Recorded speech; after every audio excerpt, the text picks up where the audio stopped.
তো আমাদের অনেকগুলো কেন্দ্র থেকেই রিপোর্ট আসতেছে পোলিং এজেন্ট ঢুকতে পারতেছে না বা বের করে দেওয়া হচ্ছে। বিভিন্ন কেন্দ্র থেকে নানা অজুহাতে আমাদের পোলিং এজেন্টদেরকে ঢুকতে দেওয়া হচ্ছে না বা বের করে দেওয়া হচ্ছে এবং বানোয়াট কিছু নিয়ম বানিয়ে এই অজুহাতগুলো দেখানো হচ্ছে।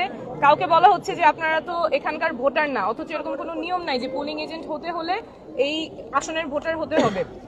তারপরে পুরুষ কেন্দ্রে নারী এজেন্ট সেই নিয়ম বলে বের করে দেওয়া হচ্ছে বা বিভিন্নভাবে হেনস্থা করা হচ্ছে, বলছে যে ফোন নিয়ে ঢোকা যাবে না, অথচ ফোন নিয়ে ঢোকা যাবে, ব্যবহার করতে পারবে না। তো এই বিভিন্ন অজুহাতে আমাদের যারা পোলিং এজেন্ট আছেন তাদেরকে বের করে দেওয়া হচ্ছে বা ঢুকতে দেওয়া হচ্ছে না, কিন্তু ভেতরে মানুষ ভোট দিচ্ছে, নির্বাচন হচ্ছে। এটা তো গ্রহণযোগ্য না। এটা সুষ্ঠু প্রক্রিয়া কিভাবে হয়? এবং যখন আমি জিজ্ঞেস করছি নিয়মটা কিসে, তখন আবার ওনারা বলতে পারছেন। একটু আগে আরেকটা কেন্দ্রে গিয়ে আমার এটা নিজে সলভ করা লাগছে, কিন্তু আমি তো প্রার্থী হিসেবে গিয়ে প্রিজাইডিং অফিসারকে জিজ্ঞেস করতে পারবো না যে আপনি কোন নিয়মে কেন এই বানোয়াট অজুহাতে আমার পোলিং এজেন্টকে ঢুকতে দিচ্ছেন না বা বের করে দিয়েছেন। তো এটা তো কোনোভাবেই গ্রহণযোগ্য নয়। এবং যখন আমি জিজ্ঞেস করছি কোথায় নিয়ম, উনি বলছেন যে আমাদেরকে বলা হয়েছে। কে বলতেছে?